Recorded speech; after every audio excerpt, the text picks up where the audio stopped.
episode 3 today. We're going to be, I'm at Southside Engineering in Syston. We're in Syston, aren't we? Quinnenborough in Leicester. I don't know where I am. And so today, my buddy Jim is going to be changing the head gasket on the GPZ engine today. So if you watched the previous ones, you've seen that we've been into it with a bore and we've had a look over the whole thing, and it's cranking, the starter motor now works. So I ordered some parts last Saturday from Z Power, and they arrived in no time at all, I think like 3 or 4 days, which is great because they get a lot of the parts from Kawasaki themselves. So because I'm not 100% confident with doing it myself, it's probably best that he does it and I learn from it, you learn from it. And then if you've got any questions, I'll put a link in the description to their Instagram and the social media, and they've got a channel which is coming up soon as well. I'll put links in the diagram, so if you need any really technical questions about anything, about like custom cars and motorbikes, anything at all, Jim pretty much knows everything. So, and he knows the easiest way to do it and the right way to do it. So I'll put all that in the description.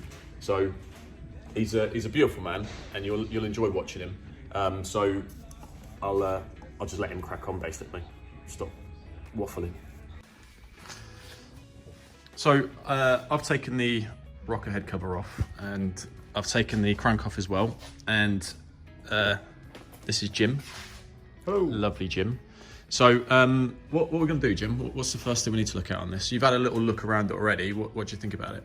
Had a little look. I would say the head gasket's been done at some point. There is witness marks on the head bolts, and they look fairly new. What do you mean by witness marks? Where a socket has been actually on the actual head of the actual bolt. Yeah. And it's actually put a mark there. Okay, like so where it's been torqued up, and it's been a worn socket, and it's just put a slight mark on the side of the bolt. And all the actual cam carrier bolts, you can see they're slightly worn, so they've been out a few times. So potentially head gasket and head bolts have been changed recently? I would say so, yeah. I mean, so we don't know. I noticed on the cams, there's some little scratches on some of the cams, and there's also a one that's on the chain up here. Yeah. So what's that for? That would be where it's been lined up originally, when it's had a new chain on it. You basically line them little marks up to the marks that are on the actual camshaft itself. Right, okay, so it's all TDC, so it's all... Okay. So there'll be 3 marks, so you'll have one here, and one down here. Yeah, on the actual chain itself. Yeah, on the actual chain. Yeah. Sometimes the actual link itself is a different colour. Okay. So the rest of it will all look black, and they'll look quite silvery. Okay. So it's just where you time it up to. Right, okay. So what we're going to do now then, what's the first thing we're going to be looking to do? Basically, we're going to take the tension off the chain. Yeah. Take all the auxiliaries off the chain as such. Loosen the cams, gently loosen them up, so everything's all loose. So we can then pull the chain to one side, take the cams out. Yeah. Then we'll take all your rocker shaft out and undo your head bolts and lift the head off. Is there a certain sequence we need to loosen these off at? Basically, I just do them a very little bit on each one, and just gently work them up, because you've got the pressure of the actual valve springs themselves. Yeah. And if you do it in one section, there's a possibility you might crack the camshaft. Okay. Wow. Top dead center. So the T on that bottom of the crank matches that mark. So that says in at the top, and it says out on that side of X, the EX there. And what Jim's just done, he's just scribed with a mark. So we've got our own timing marks ourselves, those scratches there, Jim's just run across the top. So we know that position there is top dead center.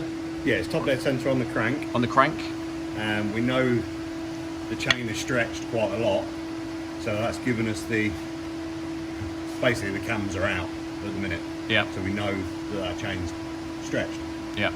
Is that going to be a problem or not? No, it's just that we put the mark there just to say where it was. Right, okay. When we took it apart. Yeah, okay. We know that them original marks need to be lined up with the top of this casing. Okay, I get it. So when the cams go back in, we know that that's the lineup for the current crank top dead center. Yeah. Right, okay. That makes sense. So it's nothing to do really with the timing, it's just the position of those 2 cams whilst it's top dead center at the bottom. It's just more reference points. Yeah. So you know that is exactly where it was. Okay, and what have you used to describe it with? What's that? Just a normal pick. just a sharp-ended object. You can use anything, Stanley blade, marker pen, Tip-X. Because Dan said to scratch it, not use Tip-X tonight, because Tip-X can easily wipe off sometimes. You can do, but if you use a bit of brake cleaner, clean off the oil off the parts, it will stick quite happily. Sweet. All right, so what's next? And I take that tensioner off now, don't I? Take the tension off after you've done those. Yes. Don't do it before. Don't do it before. and then start loosening off the cam bolts. Cam bolts. Just all these 10 mils. All right, all right. So just do one cam at a time. Yeah. Okay, cool. Just one cam at a time. So maybe just start working diagonally or something like that. Maybe. No, I just tend to just a little bit at a time all the way down. Nip it off as you go down. Yeah. Then a little bit more. Like quarter turn, half turn, and quarter turn. Yeah. And just keep on going. Sweet. Until the cam's floating. Yeah. Then you can take the bolts. Right.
So that is all of the cam brackets off. Really took it forever to do, as you see, just like literally little by little doing the whole thing.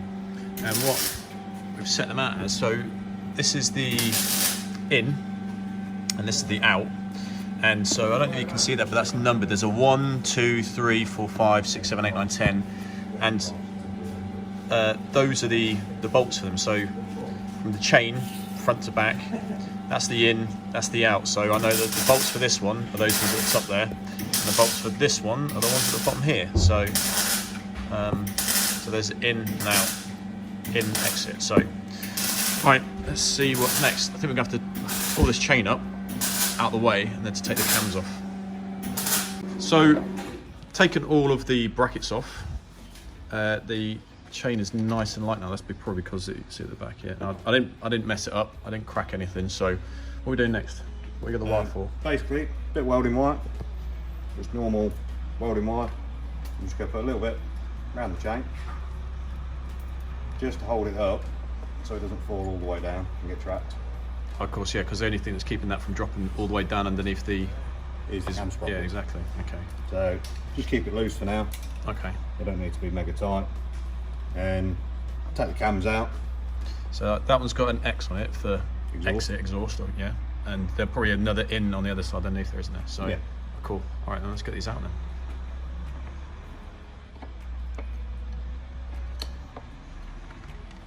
Easy as that. This one. So how the cam's looking? So there's a little bit of, I spoke to Bill a minute ago and he was saying there's a little flat spot on some of them. But you know, there's little, that bit of pitting on some of those. Yeah, what we'll do, we'll run a vernier across it and basically Google the specs of what these cams should be, and we'll see how much they've worn. I mean, the actual carriers themselves don't look too bad. I would say some scratch marks and stuff like that. Yeah, is that what we kind of look for? I mean, I'd say it's got a fair few miles on it. Probably got 30,000-40,000 mile on it. Alright, so that's not too bad then, is it? It's pretty average for it. Maybe more. Pretty average for a bike of that age. But then again, I don't reckon this bike's been ran for about 10 years, to be honest with you. Exactly. But nothing's particularly too worn. Alright then. There's a little bit of scratch in there. You can actually hear it. Yeah. But it might have just been down to bad oil at some point, not been serviced. The thing is, this isn't going to be a performance engine. I'm not going to be doing you know, they are quite MotoGP on this thing, but 16 valve is going to be, isn't it? So, but yeah, we want it to run nicely, but I'm not expecting perfection out of this thing. No. What we'll do, we'll just hold that over there for now. Just use something just to wrap it up so it doesn't. What is that for? That you're wrapping that around? This? No, that there. What is that for? I would imagine. There could be a bracket for there or something like that? Yeah, it'd be a bracket for something. Yeah. So maybe it slips onto that side and just gets bolted on with this one here, maybe. Yeah. It could be the oil cooler bracket. Yeah. All right. Anyway. So what's next? Just basically, you see all these are in pretty good condition. There's a bit of muck here and there, but not horrendous. So it's basically just checking the condition of everything, make sure nothing's cracked. Just going over them. Make sure where your cams actually go on there, on the actual flat spot on the rocker. Yeah. Make sure there is no flat spots or deep gouges. So they're quite nice, and they're fairly. They are worn. Yeah, you can clearly see they're a little bit worn, but for a cheap budget build, they're not too worn. If you know what I mean. Well, you know, we're still looking at a bike that cost me 300 quid. You know, so the engine alone. I mean, there's a bit of pitting on that one. That one looks like it's had a bit of gouge where it's had a low oil pressure at some point. Yeah. Could that be caused by heat as well? But getting quite hot? That's more down to the lacking oil pressure. All right, so not being looked after from a service point of view. Yeah. Maybe. All right. I mean, there's pitting on that one as well. It's mostly in the exhaust, isn't it, really? Yeah. On the whole, they're not too bad. Not too bad at all. All right, so what's next then? Right, head bolts. So is there any sequence to these as well or not? Make sure obviously all the pipe work's off of it, which it is. It's only them two there for the banjo joints. Okay, so I'll take them off. They look like what, 14s? Yeah. And then, so when is there a sequence for taking these head bolts off at all or not? Start in the middle. Yeah. And again, is it just nipping it out? Is it 3, 4, then 5, and just sort of go round. What was that sequence again? So 1, 2, yeah, 3, 4, yeah, 5, 6, yeah, 7, 8, 9, 10. Right. Had a video that. I'll watch it again. And is it just like a bit of time, like we were doing with the covers? Okay. So it's just working it slowly out. A lot of people just take them off. Yep. But I just tend to, with something this old, that is fairly highly strung. Yeah. Just tend to just be a bit more gentle with it and just do a slight sequence. All right. And these are stretch bolts, aren't they, as well? I'm sure these are stretch bolts. Yes, they are. So these are. So Z Power got me genuine Kawasaki parts, which is brilliant, to be honest with you. So they are a little bit different from the ones that are in the engine, but hopefully they're the right ones because. Yeah, there's that many bolts that do the same thing. Yeah. But obviously they fit that many different vehicles. Yeah. They're probably the same ones they might be using in more modern vehicles as well, which is just the same spec. Okay, yeah. There's no need to change them, I guess. It could be GSXR, it could be all sorts of stuff. Right. Okay, well, I'll crack on with that then. Okay. Cheers, boss.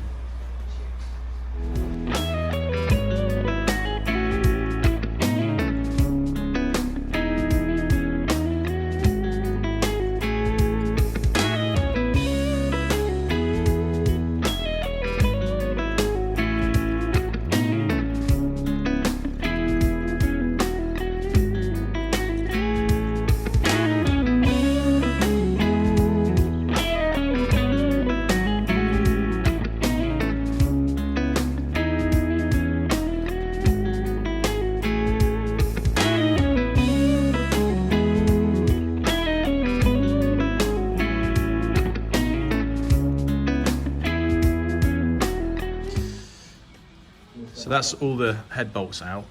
I just had to crack them carefully and then I just zipped them out. And now Jim's just undoing that little 10mm that's down there. Is it just another one on the other side that's there as well? Or is it just that one? I think it's just that one. I'll look at it. Yeah. Nothing else around the back here. All I did was just undo those banjos there. And now it's just lift the head off basically. So. You can hold that. I will come around here and hold that. Yeah.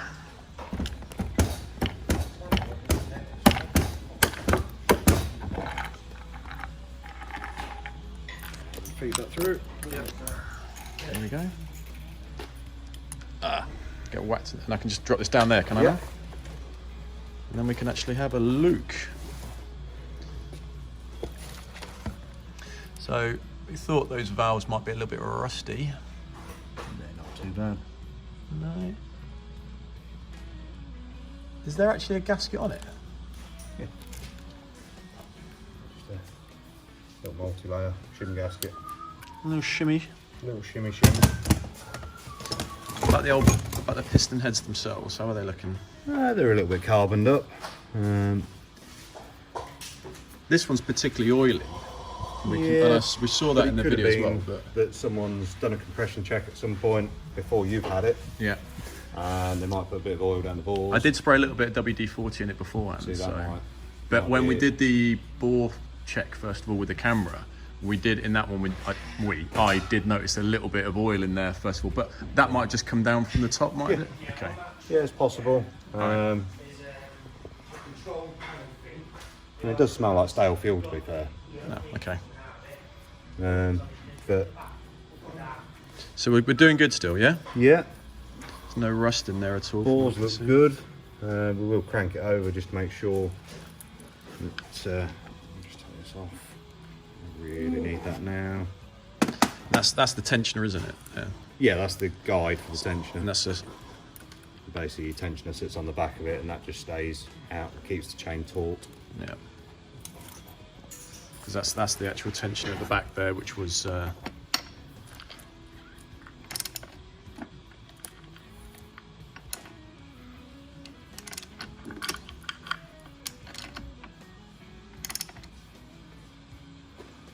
what are you looking for now?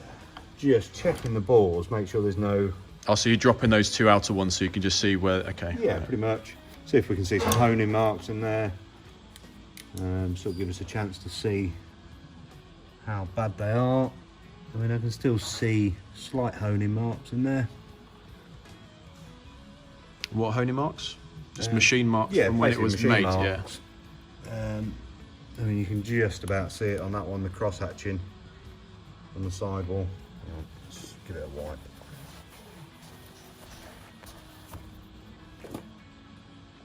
See the slight. Oh, I can see it. Yeah, it doesn't really show up too much on the camera, but you can actually see it there as well. So, okay. So what we're going to do about all this crap? That's just on. That's just on the head gasket. Okay. Well, let's get that off then. Shall we? We'll get a little blade. Actually, one that I put here earlier.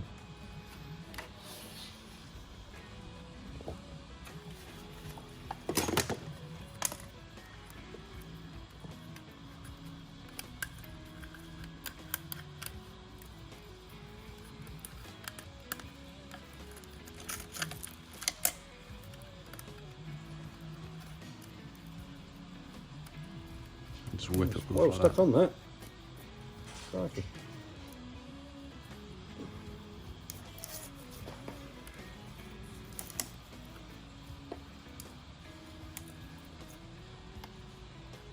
It's like they glued it on.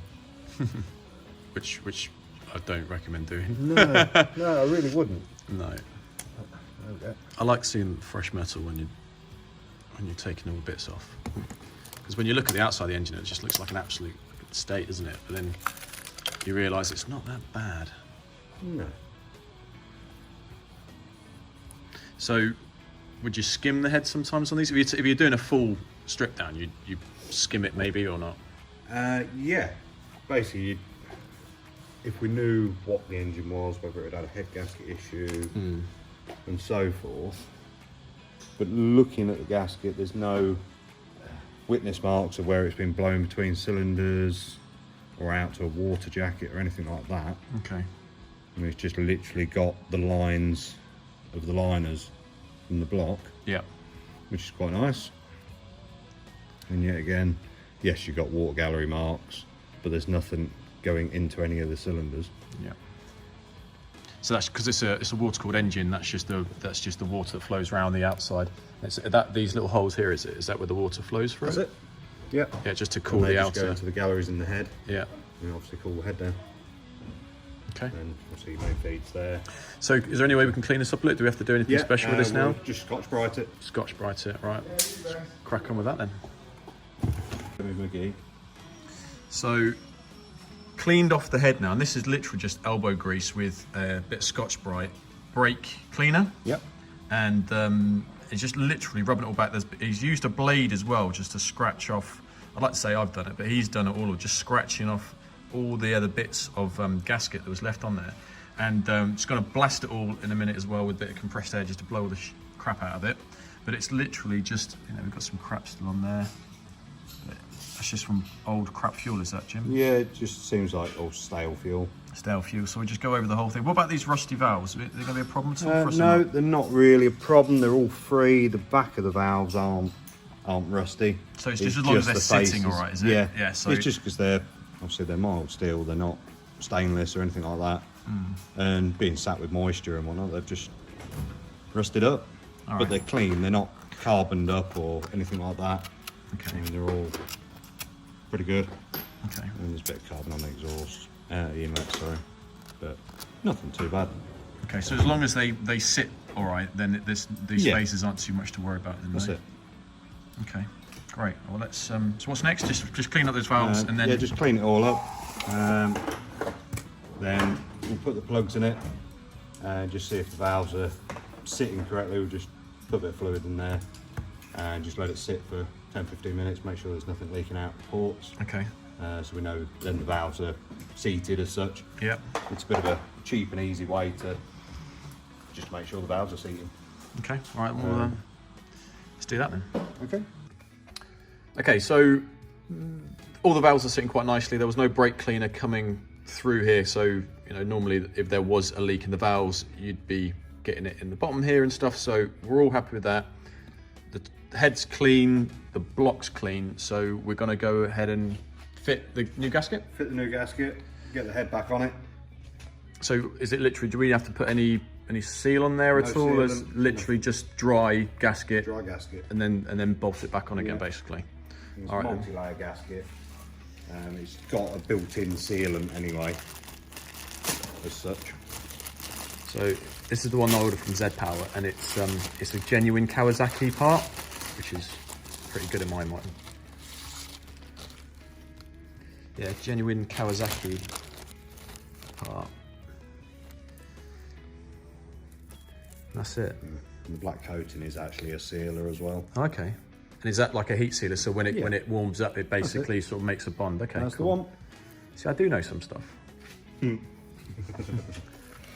Sometimes. On the odd occasion. I'll hold that for you. Cheers, mate. Because we've obviously taken the wire off, which would normally stop that from falling in. No big Tom. Okay. Right. Do we need to get some more wire back on that too? We're going to put it back on. I'm all over this. You're just letting me sort of use my brain a little bit, aren't you? Yeah, I'm trying to. Yeah.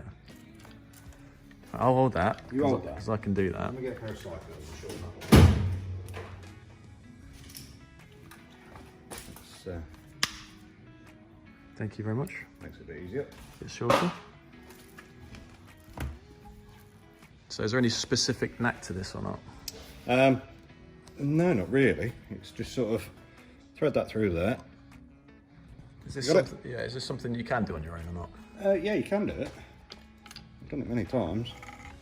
But you just have to be careful of the guides, the chain guides. Yeah. Because you don't want to break them. And as this is a budget build, we don't really want to be replacing them because they ain't worn. No, I'd like not to do that, please. If it's not worn, if it's not broke, I don't want to fix it. And there you go. She is. That's looking really Sat down. nice. Awesome. So it's basically a reverse of what I did now. Head bolts back on again. Yeah, putting bolts back in. Putting new bolts back on it because these are stretch bolts. And we're going to start from the centre and work our way out, or outside and work our way in? Centre and work out, yeah? And work out. So exactly the same as how you took them out. Yep. Okay, let's go. Let's do it.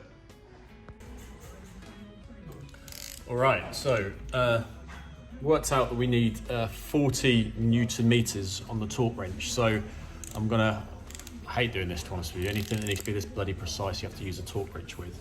So I'm just gonna go around, starting from the center and do them opposites like we did when I took them off. So I'm going to go around, I'm not going to do them all the way down first of all, I'm just going to get them all nipped up and then I'll just try and crank them down a little bit. So we'll see. I'm not looking forward to this at all.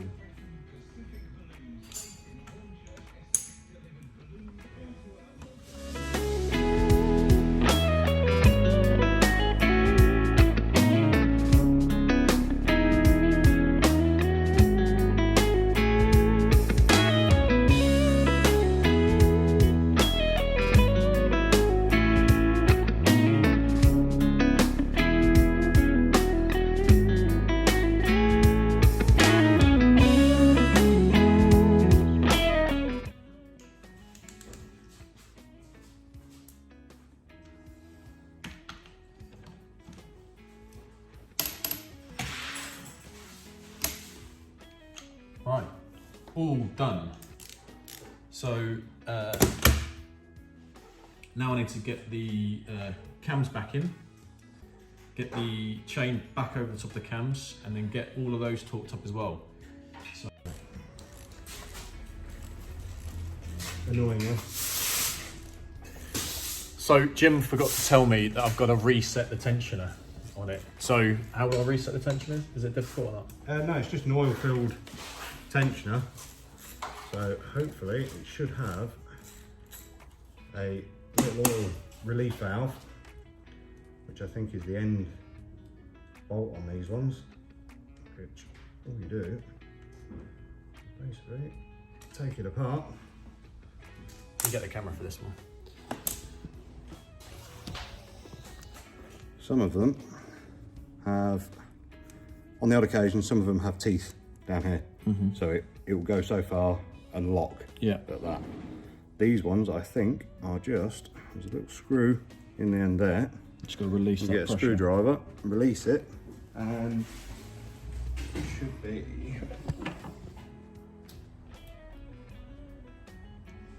all gravy.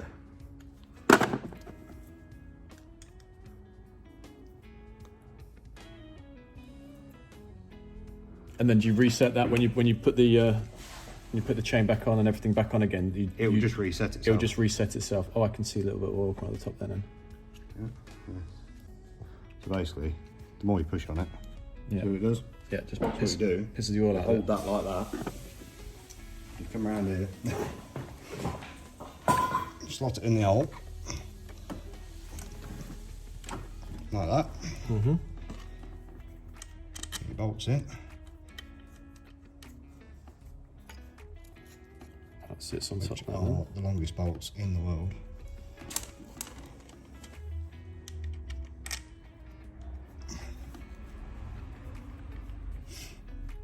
We've got the bolts on this top bracket as well, then, don't we, as well? Yeah. Before we leave that off. Yeah.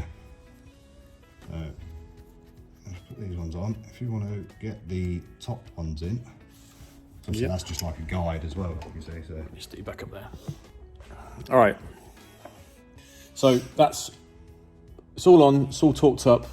We put the chain guard on. The chain it's a guide. Chain guide on, and now we're just resetting the tensioner. So we just now release that like that. That is chain set. Chain is set, so we can just then put that. As soon as we put that back in, that is now oil tight again. And when we crank it, it shouldn't be like. No, because it's on a worm drive. Okay.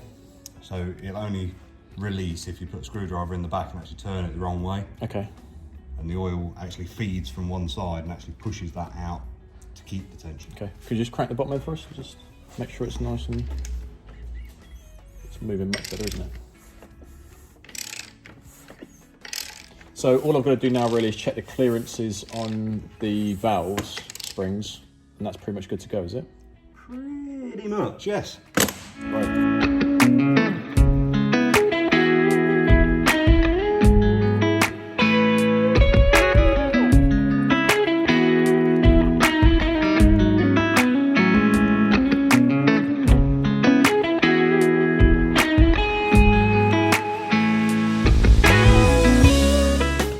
That's it, all done. It's the little things like that, the tensioner, releasing the pressure on there, and things like checking the valves to see if that brake cleaner that we put on top was just flowing through. Little things like that you don't know about really, that come into someone like Jim to help you do it. There's those little tricks, those little things. So, you know, I would have definitely been stuck if I'd have not been here to do that tensioner.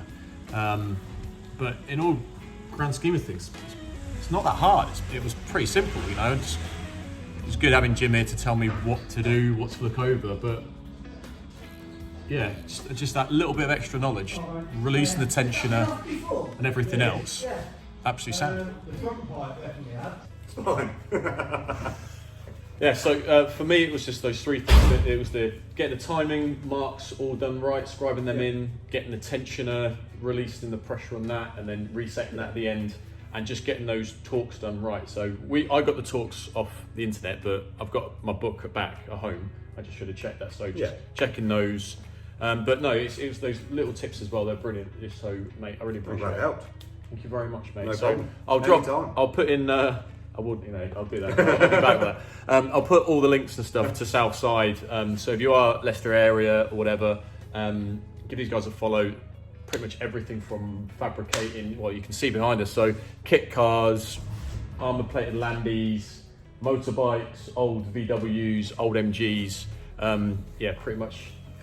Anything. So, and Jim's pretty much done loads of work on all my cars as well. So, which vary from old Beetles to Audis and all sorts. So, give them a follow, give them a like on Instagram as well. So next week I'm going to be back over at Dan's, and I'm going to do a compression test on the engine to see how it is, and then probably going to look at giving it all good clean up. There's a few things on there. I need to recondition the master cylinder on the clutch. Yeah, clutch slave cylinder. Slave cylinder, and that's about it. So see you next week.